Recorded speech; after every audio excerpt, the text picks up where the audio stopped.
안녕하십니까, 이진건 TV입니다. 논평 시작하겠습니다. 천하의 잡범이랍니다. 진중권 전 동양대 교수가 최강욱 청와대 공직기강 비서관을 가리켜 한 말입니다. 자신의 페이스북에서요. 그게 무슨 말이겠습니까? 잡범이라면 무슨 중범이 아니고 어디 치사한 범죄, 찌질한 범죄 이런 거나 저지른 사람이다, 이런 뜻이겠죠.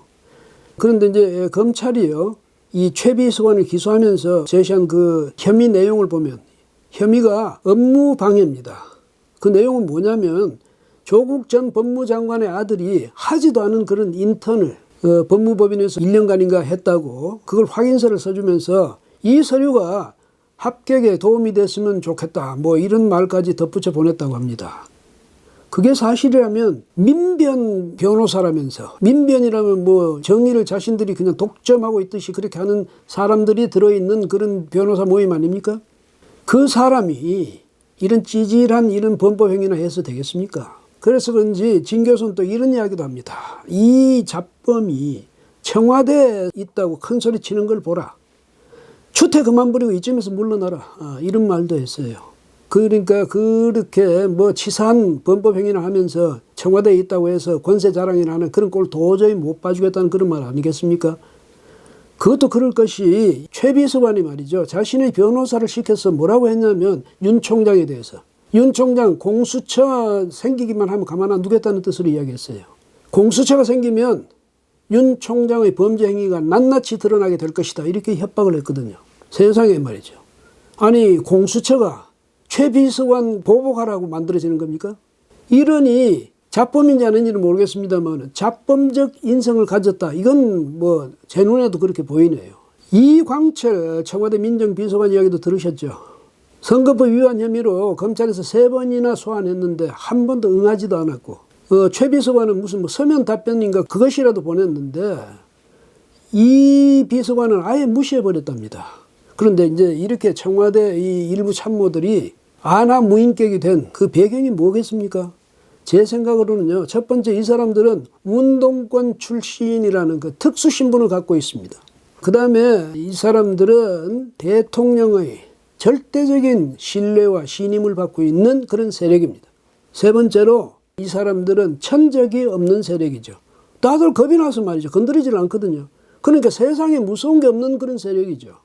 그런데 이 사람들을 무서운 권력 실세로 만들어 놓은 근본적인 요인은 어디 있느냐? 제가 생각할 때는 문재인 대통령의 위기의식이 아닐까, 그렇게 생각이 됩니다. 권력이 너무 왕성하면 그 다음에 쇠퇴기에 들어가거든요. 대통령들도 그렇잖아요. 레임덕이라는 게 있죠. 근데 그 레임덕은 서서히 진행이 되는데 이번 사태의 경우를 보면요, 윤석열 총장이 어느 날 권력의 목덜미를 그냥 덥석 물어버린 그런 상황이 됐습니다. 청와대로서는 기겁할 일이죠. 윤 총장이 문재인 대통령 해코지 하려고 그랬겠습니까? 문 대통령과 그 정부의 성공을 위해서 그 걸림돌이 되는 조국 전 장관을 배제하겠다, 그런 뜻으로 한 것 아니겠습니까? 그러니까 대통령이 그렇게 못할 테니까 내가 나서서 조국 전 장관을, 당시에 조국 민정수석이었죠. 그 이후에 이제 사표 내놓고 난 뒤에 지명자로서 대기하고 있는 그 상황에서 이런 사람은 도저히 안 돼, 이런 사람은. 그래서 내가 이 사람을 청소해버려야지, 이런 어떤 의무감, 사명감에서 조국 전 장관에 대한 수사를 벌인 게 아닌가, 저는 그렇게 생각이 됩니다. 그런데 말이죠, 의외로 대통령이 아주 격하게 윤 총장에 대해서 반감을 드러냈거든요. 그러면서 한사코 조국 전 장관을 감사 안으면서 말이죠. 그러니까 청와대 분위기가 전체가 그랬죠. 참모들도 나서가지고 윤 총장을 비난하면서 조국 끌어안기에 그냥 안간힘을 썼죠. 정부도 그랬고 심지어 여당까지 그랬습니다. 그러니까 윤 총장은 이게 이상하게 돌아간다, 이렇게 해서 청와대를 들여다봤더니 이 사람들이 예사 사람들이 아니거든요. 이런 사람들이 국정을 좌지우지한다는 것은 내 양심이 허락하지 않는다, 그걸 그냥 두고 보는 것은 아마 이렇게 결심을 굳힌 것 같습니다. 사명감이죠, 일종의. 윤 총장의 이렇게 이제 기세가 대단하니까 문 대통령은 그 바람에 이제 위기의식이 더 급등한 겁니다. 그래서 이거 큰일 났구나, 이런 생각을 하게 된 거죠. 이 보니까 윤 총장이 겨냥하는 게 조국이 아니라 바로 나지 않느냐, 나 아니냐. 그래서 내가 지금 조국을 내주면 그 다음에 그걸로 끝나겠느냐. 그 다음에 다른 다리를 내놓으라 하겠지. 그거 다 내주고 나면 그 다음에 내 가족을 겨냥하겠지. 그 다음에 누구를 겨냥하겠냐. 바로 나한테 창끝을 들이댈 것 아니냐. 아마 이런 생각을 하게 됐을 것 같습니다. 그 다음에 이제 주변에서도 가만 안 있죠. 대통령님, 윤 총장이 우리 정권에 대해서 반역을 꾀하고 있습니다. 예? 우리 혁명 동지들을 그냥 당하는 대로 두고 보고만 계실 겁니까? 뭐 이러면서 읍소도 하고 은근히 압박도 하고 그랬겠죠. 예. 이런 걸 보면요. 뭐 지금 말하는 추미애 대 윤석열의 대결 이거 아닙니다. 추미애 대 윤석열의 전쟁 아닙니다. 제가 볼 때는 문재인 대 윤석열의 전쟁 아닌가 이렇게 보입니다. 이건 단기적으로 보면요. 윤 총장이 질 수밖에 없는 그런 구조입니다. 현직 대통령을 검찰총장이 어떻게 이길 수 있겠습니까?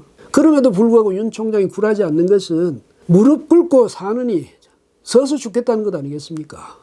그런데 우리가 이제 시야를 넓혀서 이 전투에서는 지겠지만 윤 총장이. 그러나 전쟁이라는 국면으로 이제 우리가 시야를 넓힌다면 윤 총장 끝내 이길 겁니다. 왜? 문 대통령과 또 그 측근 참모들, 정부의 그 관계 강요들, 여당에서 문 대통령을 적극적으로 감싸고 나서는 그런 사람들, 결국은 질 겁니다. 질 수밖에 없죠. 왜? 그 사람들은 정의의 원칙을 위배했거든요. 옳은 것을 그르다고 그런 것을 옳다고 해오지 않았습니까? 그런 세력이 이길 리가 없죠.